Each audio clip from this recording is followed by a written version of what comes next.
The following content is provided under a Creative Commons license. Your support will help MIT OpenCourseware continue to offer high-quality educational resources for free. To make a donation or view additional materials from hundreds of MIT courses, visit MIT OpenCourseware at ocw.mit.edu. So there's going to be 3 lectures, and these are 3 lectures that I don't particularly like because they're kind of traditional, but I think we have to do it. We want to understand spectra. We want to be able to understand what's in spectra. And so the first one, this one, is mostly selection rules. In other words, what you need in order to get a particular kind of spectrum. And the next one is about relative intensities. Where do they come from? We'll touch a little bit on that. And the third, which is the nicest one, pictures of spectra. What do they look like so that we know, what to see? I mean, spectra have a lot of information, but once you start, you need to have some kind of an idealized view of what's going to be in the spectrum. Remember, we have a pretty good idea of energy level diagrams. But spectra aren't energy level diagrams, they're transitions between energy levels, and so it takes the information from different energy levels and combines it in a way that you have to begin to learn how to take apart. And so I think we'll have 3 lectures of this type. Okay, and so one of the results of today's lecture is that you will get a deeper sense of the rules for the 3 main kinds of spectra. If you have a permanent dipole moment, you can have a pure rotation spectrum. If there is a change in mu, as there would be when you vibrate certain vibrations, then you get a vibration rotation spectrum. And for an electronic spectrum, you have to worry about electronic symmetries.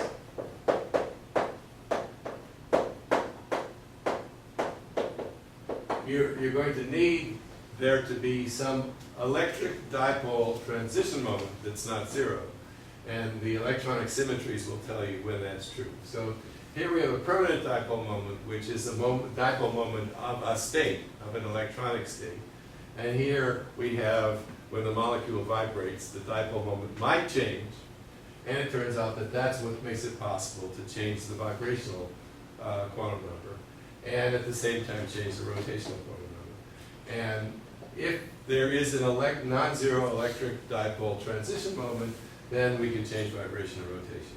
And so this you all know, but I'm going to try to go a little deeper than what you probably saw originally. Now, I don't know whether the website for Haugen's monograph is in your notes. It's on the web. And you definitely want to read J.T. Haugen,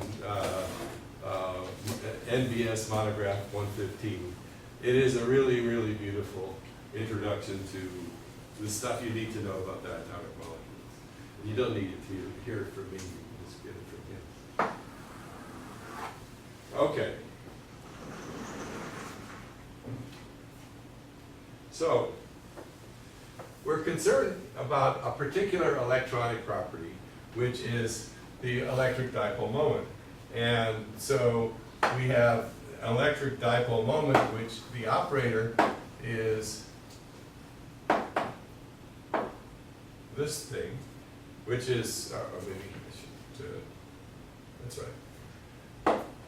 So this is the electron times the vector connecting the electron to the center of mass, It's a sum over the individual electrons. And this is the electric dipole moment, or at least this is the thing that we care about.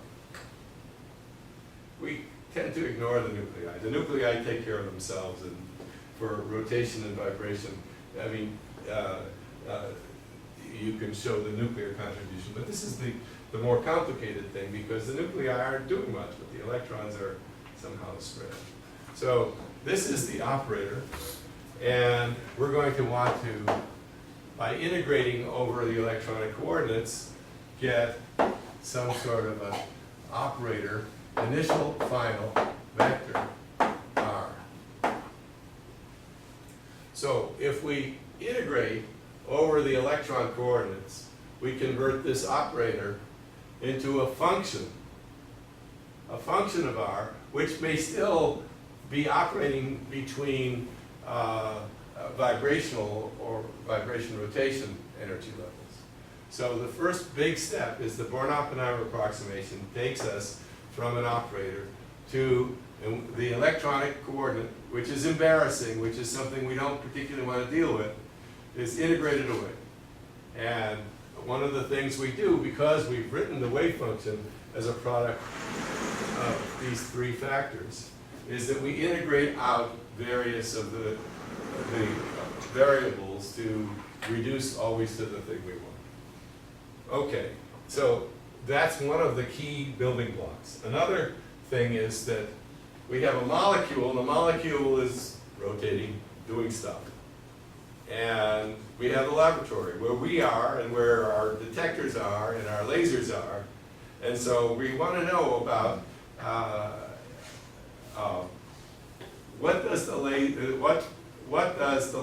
what can you do in the laboratory to something that has all of its stuff in the body frame. And so we're going to be concerned about the relationship between two coordinate systems, both centered at the center of mass of the molecule. So the two coordinate systems coincide at the origin. The origins of the two coordinate systems coincide, but the orientations of the two coordinate systems are not fixed, and we're going to be averaging over the body fixed coordinates. But we're going to want something that describes the relationship between the lab and the body. And so we're going to use capital letters for the laboratory and lowercase letters for the body. And so in order to talk about how the body presents itself to the laboratory, we're going to be integrating over the coordinates that determine the orientation of the body relative to the laboratory. And crucial in that will be the direction cosines. Okay.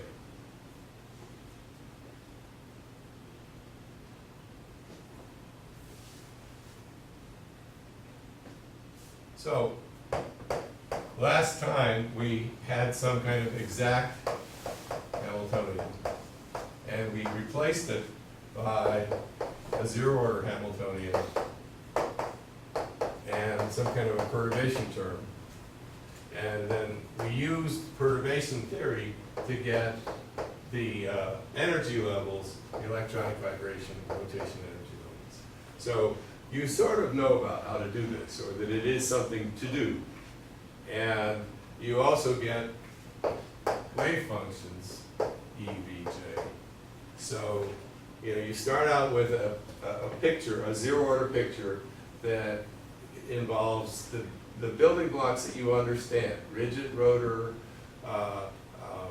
harmonic oscillator, some model for electronic, and we add whatever was left out, and from that we can get energy levels and wave functions. Now we want to use this to get spectra. I mean, if you were quantum chemists, you would be satisfied with just calculating this stuff. But we're experimentalists for the most part, and we learn about the things that you use to describe these effective Hamiltonians by looking at spectra. So we're going to our world is the spectra, not the calculations. And so we're going to find out how to get to these things from what we can observe in the laboratory. And so that's what we're going to be talking about. So the Born-Oppenheimer approximation enabled us to separate the energies into electronic energies, vibrational energies, and rotational energies. And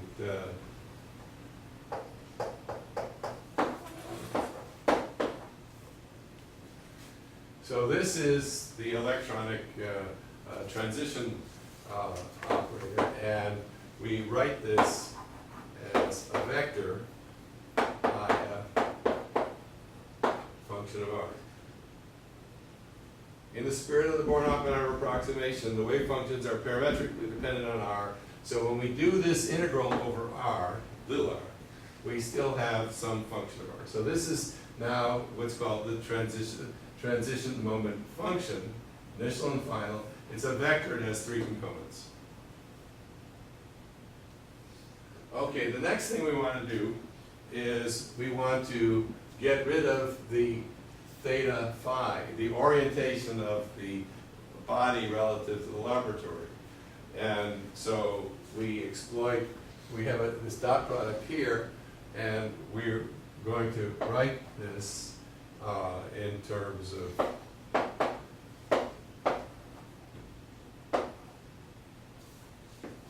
should I have well, I probably should have written this now as MV instead of UV. So we're interested in this dot product, and so we're going to have the electric field in the laboratory, capital X, unit vector X, plus electric field in the laboratory Y, unit vector Y, etc.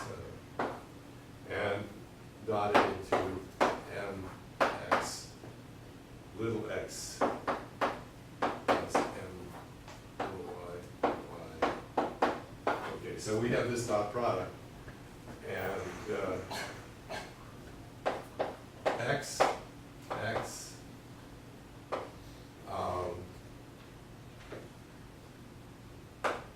is cosine. This is the direction cosine that relates x in the laboratory to x in the body, and we just write it this way. And so we collect all of these combinations of unit vectors, laboratory and body, and we write them as this vector, this matrix L, alpha, and it has laboratory and body components.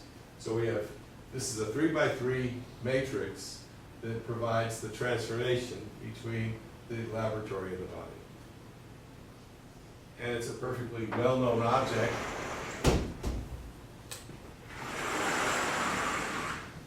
And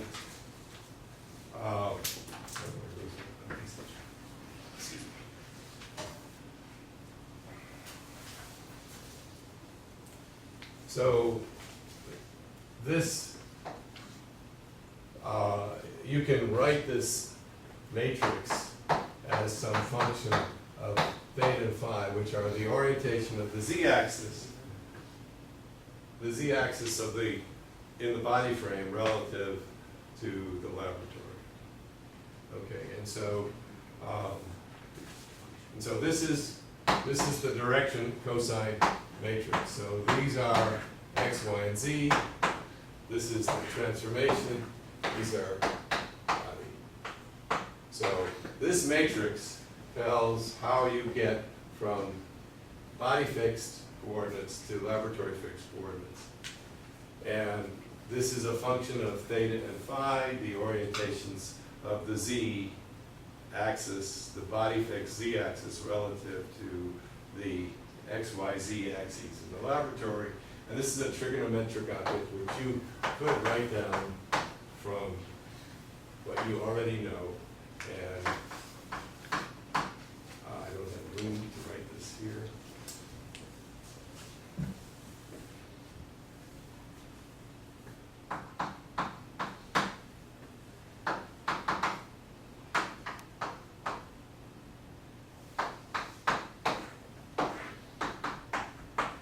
So it's in the notes, it's a 3x3 matrix, and what we would like to do is to take this matrix and calculate these quantities, omega I, j I, and alpha LB, omega f j f. Okay, so this is this is an explicit function of the orientation of the laboratory relative to the body. These are state vectors. What we really ought to put in here is, we should write these omega I, j I, m I, theta phi, and then it's a function of theta and phi. And we are going to be integrating over theta and phi. And so this notation is a little bit awkward because we really have a function of theta and phi, we have a symbol, a state vector, and we really are going to be doing an integral over it. So this is what we want. And so this is the direction cosine, and these are the direction cosine matrix elements. And since the only thing that goes into them is geometric factors and universal functions, they are universally tabulated. They are things that tell you everything about transition probabilities for different combinations of these quantum numbers. Okay, so they are things that you would expect you could write in terms of transformation coefficients like Clebsch-Gordon or vector coupling coefficients, and in fact they are. And this is the first time you're going to see those things in this group. I'm not going to do it that way because that's needlessly elegant, and anybody who knows me knows that I went out of my way not to be elegant. Okay, so we have this thing which tells us something about the selection rules and the relative probabilities for transitions between different initial and final rotational quantum numbers. Okay, so these things are tabulated. You can read about them in Haugen. And now, there are three kinds of things that we care about that we get from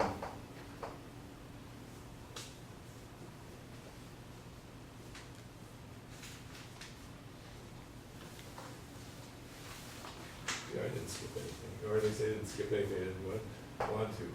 The type of band, the branch, and the polarization.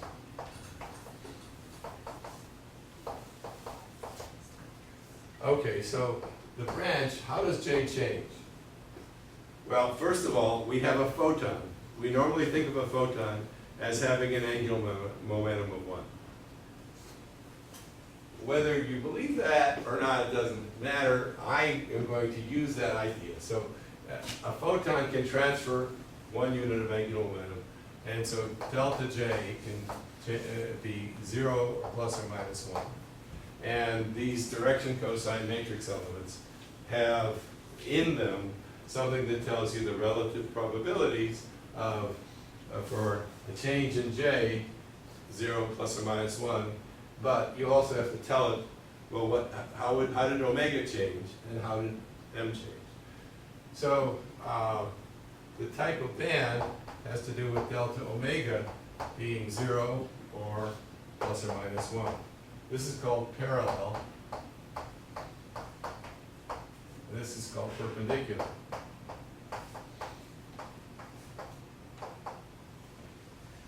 So if omega doesn't change, there are certain patterns of J, patterns of transitions for delta J of 0 versus 1. And so there's a characteristic shape of a band if omega doesn't change or omega does change. And again, omega is a projection of J on the body, and if J can only change by 1, omega can only change by 1. But if J doesn't change, omega can still change by plus or minus 1. Okay, so, and then the polarization has to do with delta M. And delta M can be 0 or plus or minus 1. And this, when you have delta M of 0, we say we have a Z polarized. And when we have delta M plus or minus 1, we have X or Y polarized transitions. So this controls the orientation of, well, we call it parallel because the transition moment is parallel to the internuclear axis. We call it perpendicular because the transition moment in the body is perpendicular to the internuclear axis. For diatomic molecules. For anything. Well, for nonlinear molecules, there are 3 directions rather than 2.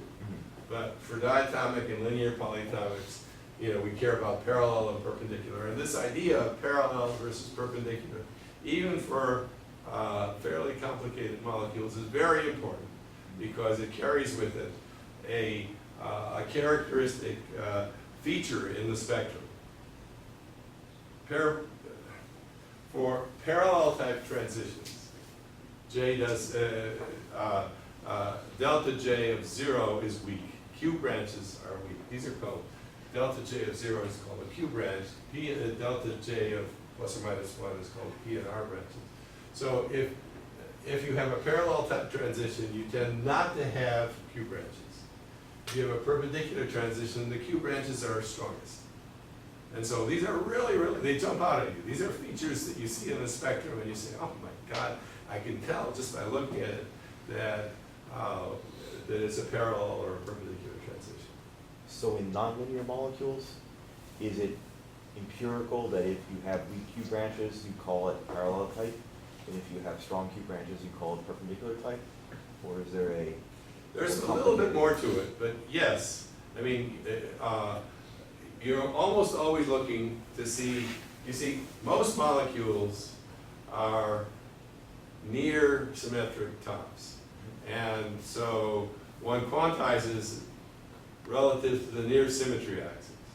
And so it's either, the transition moment is either parallel to the near symmetry axis or perpendicular to it. And this gives rise to very dramatic changes in the profile of the band. So it's one of the most useful things to recognize that there are different orientations of the transition moment in the body, and those translate into profound differences in the appearance of the spectrum. Okay, and M, that's the projection of J in the body frame. And this is relatively unimportant. However, often you can use the polarization in the polarization of radiation, especially in double resonance experiments, to learn something about what J is. So, but this is a relatively minor thing. Now, these direction cosine matrix elements are can generally be expressed, as you will see in Haugen, as a product of 3 factors.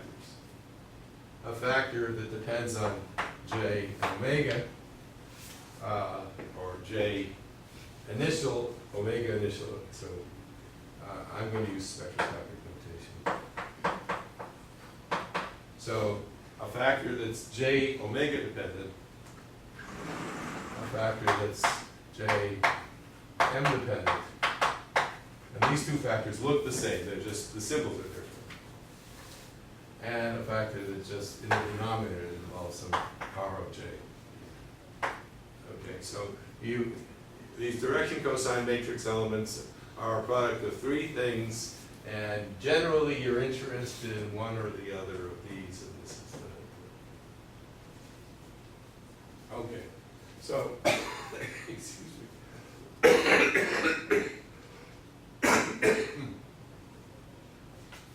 Now, one of the beauties of using bracket notation is that we tend not to look at wave functions ever.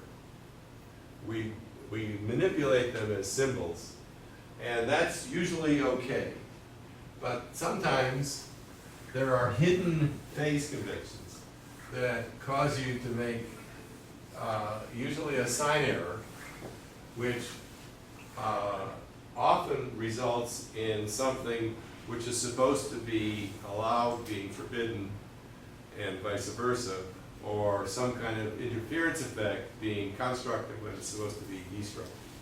And these are very, very hard errors to find, because you generally, you say, oh, yeah, I understand what I'm doing, and I understand how these things ought to behave. So if you just say, well, suppose I choose theta and phi both 0. What will happen? Well, you normally would expect, because you're clever people and you don't want to do a calculation, you would normally expect that little x is going to be parallel to big X, and little y is going to be parallel to big Y, and z is going to be parallel to big. And that's not right. If you substitute in what you get with theta and phi both chosen to be 0, what you discover is the direction cosine matrix has the form 0, -1, 0, 1, 0, 0, 0, 0, 1. And so you see that when this is applied to, so when you take this matrix and apply it to little x, little y, little z, what you get is minus y, x, and z. So this matrix, with this choice of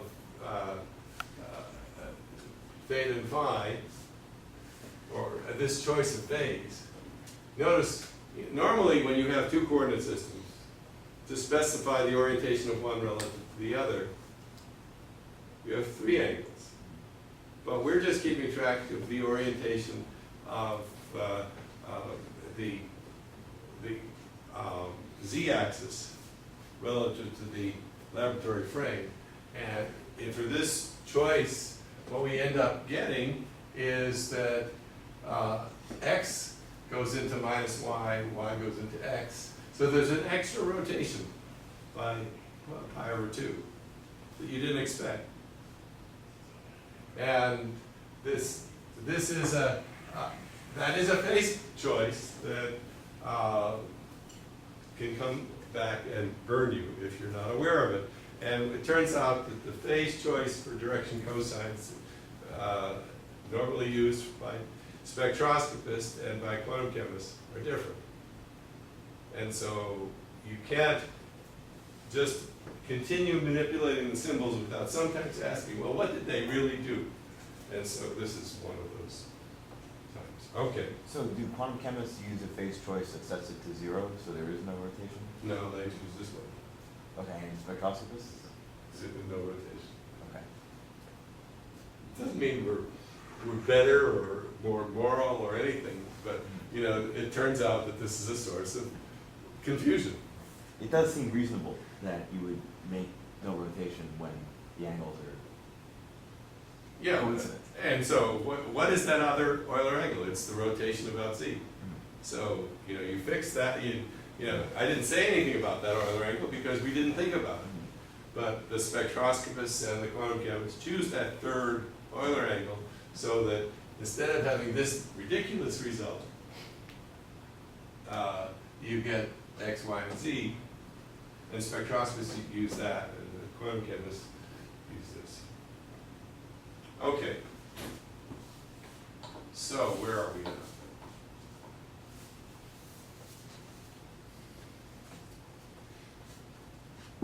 So we're massaging our main equation down to simple things. We have the probability for a transition that's going to be now proportional to a sum of stuff. Notice I'm putting it inside the absolute value. And a probability is always the square of a matrix element or amplitude. And so the probability is going to be the sum over the space-fixed and body-fixed axes. We have the electric field quantized in space. We have the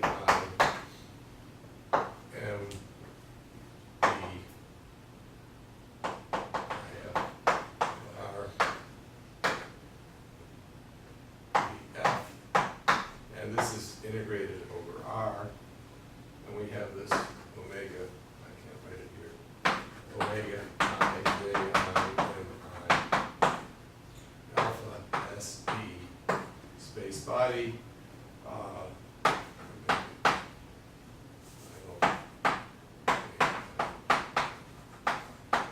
okay, so that's all in here.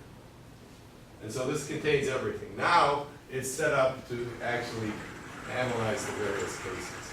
Is SB the same thing as LB? Yeah. And in fact, there's another criminal thing I often do because my co-author on the book, she refused to let me call it body fixed. It's molecule fixed. I don't know why, because it may be that in French there was something a little bit too suggestive about that, but anyway, I Well, don't you know. want to get confused with your body, right? Well, that's the, that's. Because that's the lab.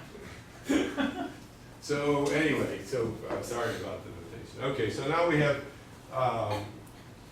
three different kinds of transitions. So a pure rotation transition. In a pure rotation transition, we're not changing electronic states. So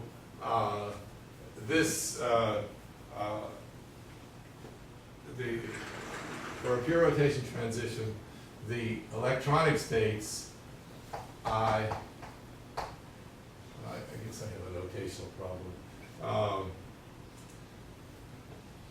EI is equal to EF, and VI is equal to VF.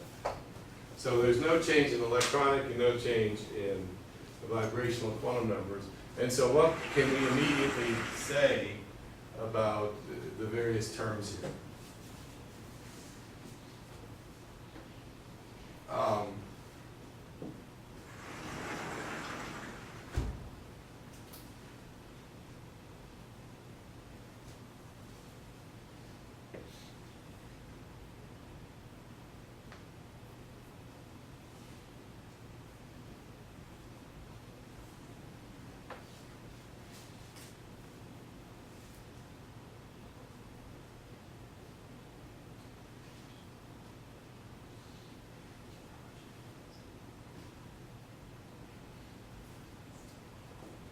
So if we're going to have delta omega equal 0, it requires this not to be equal to 0. If we have delta omega, well, we've chosen initial state is equal to the final state, so omega is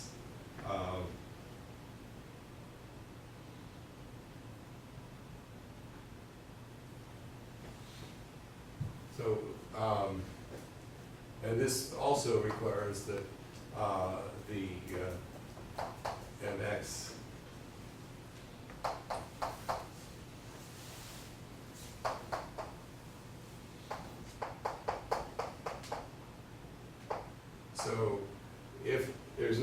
change in omega, we have one component of this not zero, the other two are zero. Now, for a diatomic molecule, we're talking about this electronic integral, and so we can have a polar diatomic molecule, so it's certainly possible to have a dipole moment along this direction. But suppose we look at a reflection plane. All diatomic molecules have reflection planes containing the two nuclei. And so there's absolute, so that's a good symmetry operation. And so whatever you have above the reflection plane, you have to have below the reflection plane. You cannot have a perpendicular dipole moment in a diatomic molecule. So for a transition in which the electronic state doesn't change, you know the only thing that can happen is to have a non-zero z component of the transition moment. The perpendicular components are going to be zero, certainly, yes. Do you mean all of those to be I, is that MC sub I? It should be I. If we're not changing the rotation, that should be an II. And in fact, it is so in my notes. And so, yes, okay. So that's why I was confused, because I was wondering what the hell I was doing. Okay, so now we can have a diatomic molecule in a state that has omega not equal to zero. We can have a diatomic molecule in a triplet state that has several different omegas. But we cannot have a diatomic molecule that has a perpendicular component of the dipole moment. And so we have strictly a delta omega equals zero selection rule. Now, if we have a center of inversion symmetry here, as you would for a homonuclear, then the electronic wave functions are classified either G or U. And the transition, this is classified U, it's wigner-eckart. And so any non-zero integral is going to be between a G and a U state. And so you cannot have a transition where the electronic, you cannot, if you have a homonuclear molecule, then there is no permanent dipole moment. This function is rigorously zero, and so you get the selection rule, or the fact that N2 has no permanent, it has no pure rotation spectrum. CO does, and there's only going to be transition. There's only going to be Z-type transitions, and you need a heteronuclear molecule. Now, as you go to polyatomic molecules, there's more complicated stuff going on. You can have a permanent, you can have a component of the dipole moment that is not along the near symmetry axis, and so you can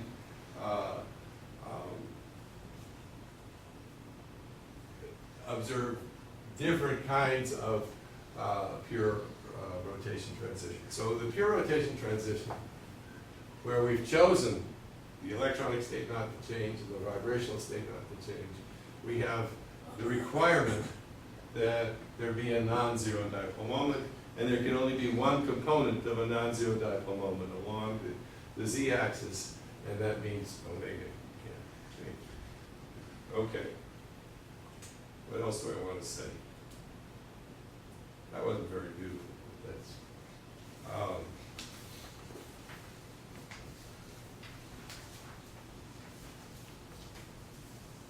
so the next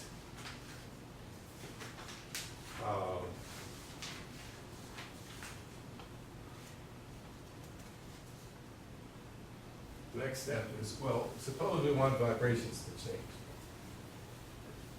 So we're interested in vibration rotation spectrum. What does it take for that to occur? Well, we can write the critical thing, this dipole moment function, as a power series. So for a diatomic molecule, it can only be no matter what you do, even if you stretch the molecule, you can't arrange for a dipole to occur perpendicular. So we're interested only in the z component.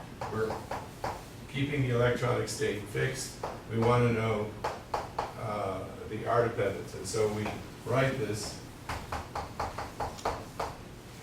the power series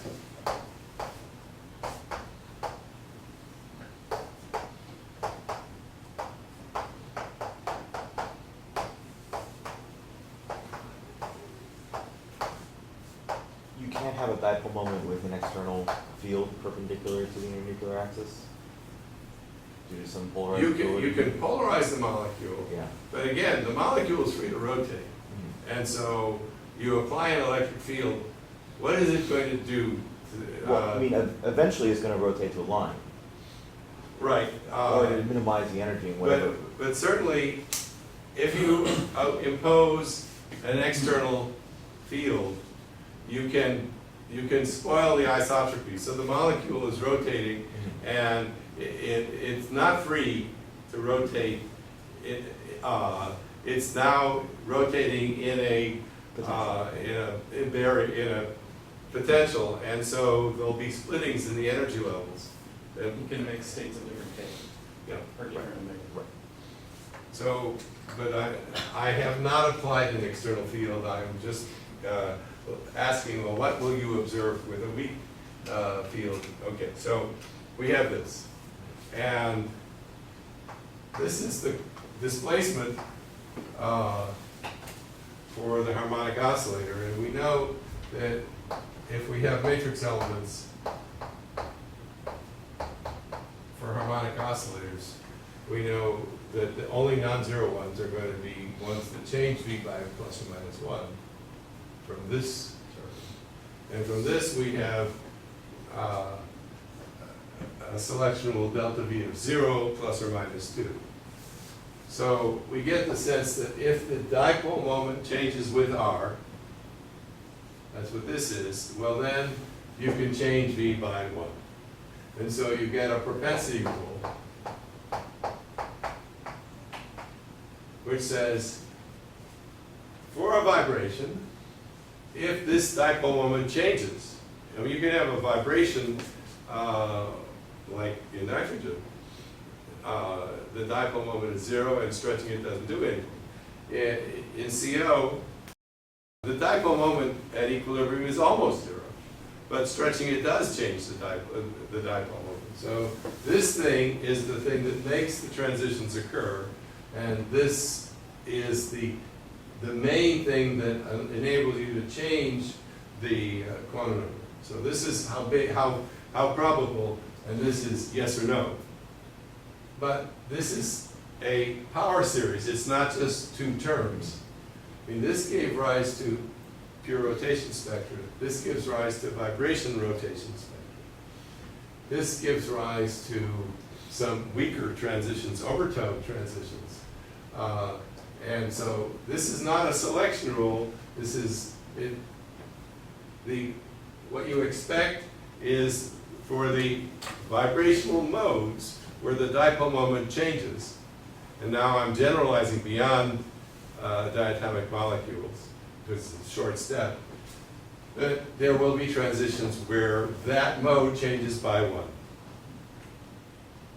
And if you have a polyatomic molecule, you can imagine that there will be changes in the dipole moment, not just along the z-axis, but along whatever axis the vibration chooses. And so you can get some pretty interesting phenomena. Okay, so that's, so pure rotation spectra require a dipole moment. The vibrational spectra require a change in the dipole moment. In electronic spectra, you just have to have this initial state, M, no, we need to have M, I, F, R not equal to 0. So, and how do we do that? Well, we classify the initial state and the final state according to their irreducible representation. And we classify the transition moment operator. And so the integral here has to be totally symmetric. And so you get electronic selection rules. And so you can have things like G, sigma G plus going to sigma U plus. So if you have a homonuclear molecule, you can go from G, you always go from G to U. You can go sigma to pi. You cannot go between plus and minus. And so there's stuff that you can figure out from symmetry. So there's 3 kinds of transitions. And many people get confused because it's not taught anymore as in the elementary physical chemistry course. Maybe you saw it. But in America, all the stuff about spectra of small molecules is gone from the quantum mechanics course. And so I've asked on CUMES, what do you need to have a pure rotation spectrum? And I get the most amazing answers. But it's a very simple thing. So we have 3 kinds of spectrum, 3 distinct things that make them possible. And we have symmetry and we have how big. And usually when you're looking at the spectrum, you don't care so much about how big. You care about, is it possible? But if there's a fundamental transition where the vibration changes by 1, and an overtone, you normally expect that the overtone will be weaker than the fundamental. By how much? Well, that depends, because these transition moment functions or dipole moment functions are often complicated. But again, there's another simple rule, and that is that electronic properties change as a function of R slowly. If they change fast, it's because something untoward has occurred. And that's interesting. But generally, you don't expect things, if they're allowed to change with R because of symmetry, they will, but the change will be slow. Electronic properties are going to change with J slowly because J affects the R integral. I mean, if you have a potential energy curve, and you're vibrating in this potential energy curve, and you add to this potential energy curve a centrifugal term, which is Jj plus 1 over 2 mu R squared. So when R gets small, this gets big, so you're adding something that's to the curve that does this. It shifts the amplitude out. And so you can have J causing a change in the average value of R. And so you can have very, very subtle changes in electronic properties with J. That's called centrifugal distortion or whatever. And so you expect these things to be very, very slow.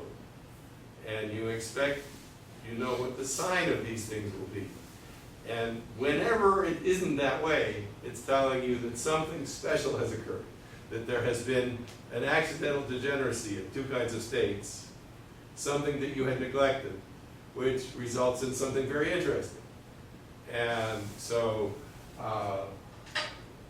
you want to approach spectra with the idea of this is what I expect, and it's very simple, and many things are not supposed to happen. When they do happen, then you get excited, because this is something to figure out, and usually it tells you something very special about the molecule.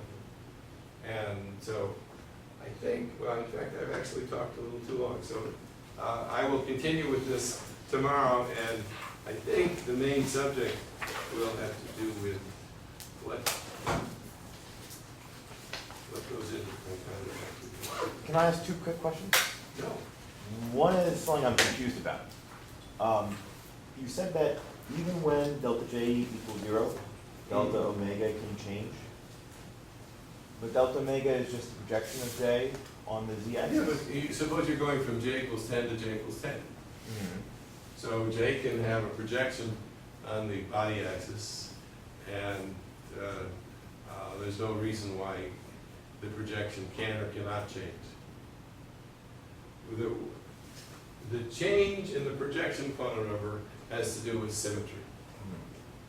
Along which axis is the dipole?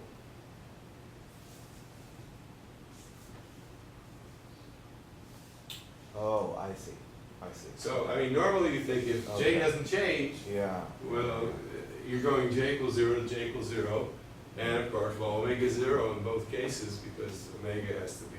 So, but J equals 10 to J equals 10, you can have omega going, not Okay. changing Yeah. or going up or down, there's no reason.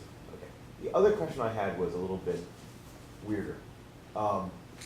So normally we do spectroscopy by having a laser in laboratory or a lamp in the laboratory interacting with molecules that are moving sometimes very fast. Uh-oh, I think I know what's This going is not a quick question, but Well, go on. Is this ahead. the counter-revolutionary? Well, I mean, I was going to ask, so what happens, a couple things. So first of all, what happens if you trap the molecules and they're not moving with respect to the laboratory? And, you know, say that they're very cold also when they're trapped. You know, does that let you, does that just simplify a little bit of algebra, or does that get you something?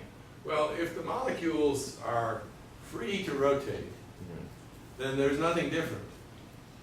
If you have trapped them, In one Yeah. J state. I mean, well, what you normally do, well, if you trap them in a particular J state, it still doesn't do anything because They're space still, okay, is- they're still But rotating. suppose you trap them in a strong electric field. Then now It's they're called aligned. pendular states. Right. Well, what is to happen then? Mhm. You've destroyed J.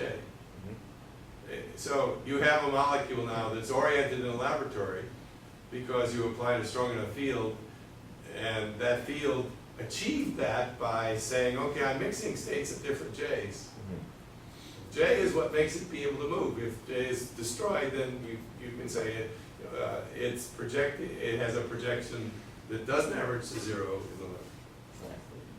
Okay, then let me ask the opposite question. So what happens if you do your spectroscopy by using emission from atoms or molecules that are moving along with the atoms and molecules that you're trying to see? Or if You mean they're exciting each other? they're exciting each other, and then, or there's some But kind they're of, not. say They're there's some free to kind of- move relative to each other. right, So say there's some kind of coherence between them. That you know, something like you have a molecule that then breaks and emits as it breaks, and there's something. we're getting to entangled states. I don't know. I mean, yes, there are things you can build Mhm. where the two pieces came from one thing in some organized way, and you have to be careful about saying that now they're free to move relative to each other randomly. Right. And there are probably some consequences in the laboratory associated with the correlated motions of two fragments. And but I'm not prepared to answer that question. Normally, if you have two things that are that were not one thing initially, they're oriented randomly. And so you have body frames and laboratory frames, and you just have to do those transformations. To establish a correlation between two body frames requires a trick. It might be possible to do this. I mean, for example, suppose you have a very short pulse, and so this molecule got excited at this time, this molecule got excited at that time,